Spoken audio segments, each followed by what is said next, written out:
পুরুষ মানুষ মানেই বিপদে থাকে, বিয়ে করার সাথেই মহাবিপদ শুরু। বউয়ের কথা শুনলে মা রাগ করবে, আর মার কথা শুনলে বউ রাগ করবে। জীবনের অর্ধেক শেষ হয়ে যায় মা আর বউয়ের ঝগড়া মেটাতে, আর বাকি অর্ধেক শেষ হয়ে যায় সন্তানের বাবা হলে। মানুষের জীবন কত অদ্ভুত। স্ত্রী সন্তানদের জন্য সবকিছু করার পরও দিন শেষে অবহেলা আর কটু কথাই শুনতে হয়। শুনতে খারাপ লাগলেও এটাই সত্যি। স্ত্রীকে কখনো মা বাপ সন্তান সন্ততির সামনে কোনো ভুল ত্রুটি হলে শাসন করবেন না।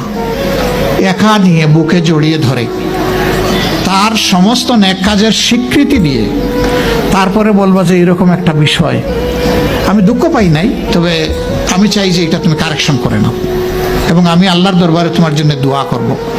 মাথায় হাত রেখে একটু দোয়া করে দেন। এর চাইতে বড় আর কোনো শাসন হয় না। কিন্তু আপনি যদি মাকে খুশি করতে গিয়ে মায়ের সামনে তাকে ধমক দেন, তার ব্যক্তিত্বের উপর আপনি তীর ছুঁড়েছেন, আঘাত দিয়েছেন, সে ফুঁসে উঠবে।